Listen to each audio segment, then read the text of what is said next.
They still claim Curly was the only one who survived, but I was the one who walked through the Sioux camp at first light.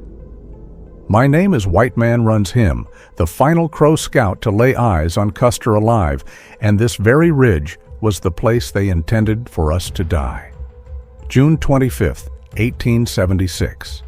Thousands of Sioux gathered like buffalo in a great stampede. Custer commanded the charge, his yellow hair streaming as he rode directly for the river. He never reached the other side. Then Mitch Boyer, our chief scout who was half-Sioux, looked at us. He understood. "Your duty is finished," he told us. "Leave? Immediately?" What followed? The army interred the dead after Custer's men had fallen on that bloody hill. I did what no one thought possible. I walked straight through the Sioux camp, past their war chiefs, past their dances of victory, while they were still taking scalps from the dead. Not a single other scout risked such a thing. For 5 decades they named me a deceiver. They claimed Curly was the only survivor. But Curly ran away with Sioux ponies before the battle had even started. I witnessed Custer's last moments. I felt the ridge tremble beneath thousands of moccasins, and I brought this truth to General Terry at dawn. This is the true account before they buried the story along with the bodies. But before we start, please like and subscribe to our channel to help support our community. As an old man nearing my life's end, I feel a profound obligation to tell the truth about the events at the Battle of the Little Bighorn, where General Custer died. The years have not dulled the sharpness of what I witnessed, and while memories can fade, my account is rooted in fact. My spirit will soon join my forefathers, and because I know this, I will tell only what is true about the campaign. I served as a scout for General Custer, along with my Crow and Arikara brothers, each of us offering unique knowledge of the land and its dangers. Curly, one of my companions, can affirm the honesty of my words, as I tell this not for personal glory, but to protect the record of what took place. The scouts serving General Custer came from the Crow and Arikara tribes. Mitch Boyer, a man of mixed Sioux descent, was the chief scout. The Crow scouts consisted of Half-Yellowface, White Swan, Goes Ahead, Hairy Moccasin, Curly, and myself. White Man Runs Him. On June 24th, our group was making camp just south of Busby. Hairy Moccasin, Goes Ahead, and I took some of the soldiers' horses and rode to a high point on the ridge which separates the Rosebud and the Littlebighorn rivers. This location, often used by the Crow as a lookout during times of conflict, offered a vantage point with wide visibility of the surrounding land. There was a concealed hollow in the hill where horses could be kept hidden from sight. We knew the trail and had some idea of the activities, but their exact path remained uncertain to us. Arriving at the Crow lookout, the light was poor, which prevented a clear view. Because of this, we returned to camp and reported what we had been able to see. Shortly after sunset, Mitch Boyer and an Army officer, identifiable by his long mustache and prominent nose, left the camp with me to go back to the lookout. Being familiar with the area, I led the way. We rode along the Lodgepole Trail, a well-established path connecting the Rosebud to the Littlebighorn. Around 2 o'clock in the morning, we arrived at the lookout. We carefully concealed our horses in a sheltered depression and waited there for sunrise. When the morning light appeared, we saw smoke rising from the Sioux camp, located in the Littlebighorn Valley. On the far side of the Littlebighorn River, we spotted some white horses. Also, 2 Sioux were visible about 1.5 miles to the west, moving down Davis Creek toward the soldiers' camp. At the same time, 6 more Sioux were seen to the northeast, near Tulloch Fork. Overnight, the soldiers had advanced and made camp a short distance below us, alongside Davis Creek.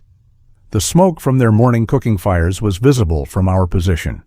Before long, the soldiers began marching upward along Davis Creek. Custer halted his men near our lookout spot. Around 6 a.m., I went down to tell him about the smoke we had seen coming from the Sioux encampment. Custer climbed the hill to look over the valley. Upon seeing the Sioux village, he remarked, These people are a problem for the Crows and the white settlers. Today, I intend to deal with them. I will defeat them and construct a fort where the Littlehorn meets the Bighorn. After that, you Crows can live in peace." He stated with confidence that he would finish the Sioux problem. However, we scouts felt uneasy. The number of Indians appeared enormous, with camps stretching out in multiple directions. One particularly large camp was arranged in a circular formation by the western hills. I estimated there to be 4,000 to 5,000 warriors, possibly more. This was the largest gathering of Indians I had ever seen. Had the two Sioux scouts not discovered us earlier that morning, I might have suggested that Custer hide his troops all day and launch a surprise attack at night. But with the scouts aware of our position, such a strategy seemed futile. As a lead scout, I often headed the forward reconnaissance, relying on my extensive knowledge of the terrain. I advised Custer to move down Ash Creek, also known as Reno Creek, and suggested stopping near the high ground before going into the Littlehorn Valley. Taking my counsel, Custer proceeded with his soldiers, moving quickly at a trot down Ash Creek. The soldiers' horses, being larger than our ponies, forced us to gallop repeatedly just to maintain pace.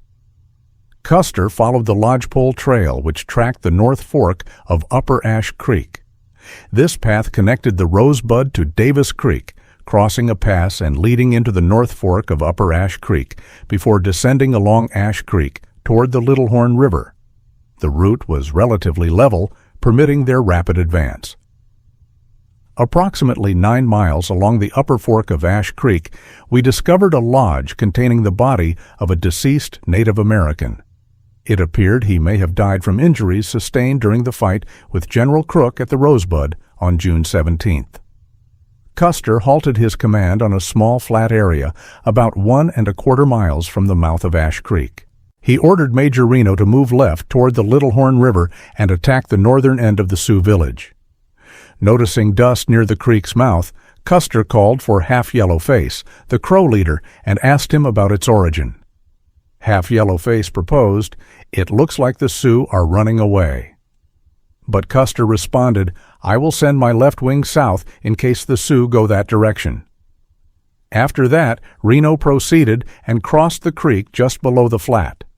Custer next called for White Swan and directed him along with Half-Yellowface to go toward the high ground and observe activities in the Sioux camp. Although the two started out, they deviated from their orders, choosing to follow Reno instead. This was the last time we saw them before the fighting was over. Subsequently, Custer began advancing toward the ridge. Mitch Boyer, the chief of scouts, noticed that the two scouts sent by Custer had followed Reno. He then gathered Curly, Goes Ahead, Harry Moccasin, and me, stating, "Let's go to the ridge ourselves and examine the lodges." Upon reaching the ridge, we saw the lodges positioned farther along the river in the valley. Pushing onward, we were followed by Custer. By that time, it was roughly 9 o'clock in the morning. Custer advanced at a measured speed, frequently pausing before moving forward again. He did not leave this location until Reno had begun combat. Before Reno departed Custer's position on the flat, an additional group of soldiers was sent to the left.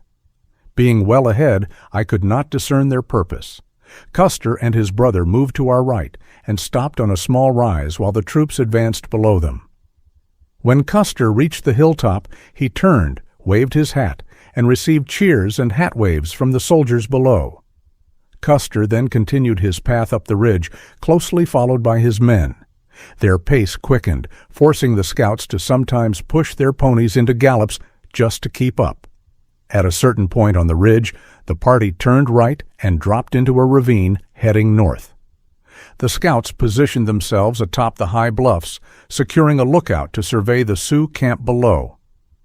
As we moved along the ridge, Custer descended Medicine Tail Creek and advanced toward the river. At that moment, the Sioux spotted him and rushed toward his position. Their numbers were vast, with thousands converging. Custer attempted to ford the river near the mouth of Medicine Tail Creek, but he did not succeed. This was our final sighting of Custer. Mitch Boyer then addressed us, declaring, "You scouts have completed your task by leading Custer here. Your duty is finished, and you ought to return to the pack train while the soldiers manage the battle." Announcing his plan to join Custer, Boyer spurred his mount and rode away. That was the last time we saw Mitch Boyer as he died beside Custer on the ridge. The scouts then backtracked along the ridge, eventually arriving where Reno's men were dug in. The party remained there throughout the afternoon. The heat was intense, and the soldiers lacked water. When their thirst grew intolerable, several volunteered to go down to the river for canteens. Sadly, many died attempting to fetch water. After dusk that evening, I traveled through the Indian camp, moving northward.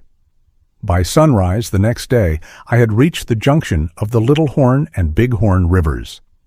There, I met soldiers commanded by an officer the Indians called Man Without Hip, or Lame Hip, General Terry, and another known among them as White Whiskers, General Gibbon. I told them all I knew of the battle and explained my clothing was in rags. Having no moccasins and being barefoot, I stated my plan to return home. The officers consented, and I continued my journey. Eventually, I reached Pryor, where the Crow had pitched their camp. However, upon entering, some Crow mistook me for a Sioux and opened fire.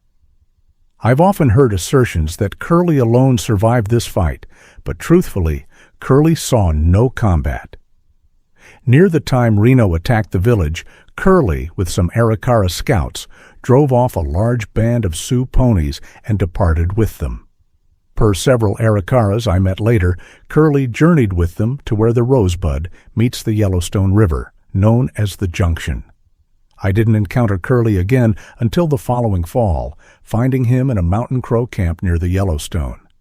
Thus, plainly, Curly observed minimal fighting. I cannot recall every single fight detail due to the multitude of events that day and the overpowering excitement hindering committing minor details. Yet I've tried to outline the campaign generally, concentrating solely on incidents I personally saw. I recall Custer clearly. The Indians named him the Son of the Morning Star. He possessed long yellow hair and during the battle wore a full buckskin outfit. If not for Mitch Boyer sending us back, both Harry Moccasin and Goes Ahead, plus myself, would now rest buried on that ridge with Custer's men. What I've related is the truth as I know it, without seeking personal credit. Even Curly, present with us, cannot contradict the truth of my account. The Battle of the Little Bighorn stays engraved in my memory as a sequence of choices, deeds, and outcomes that molded history. While many lives ended, including General Custer's and Mitch Boyer's, I find comfort in having completed my role as guide and witness to these happenings.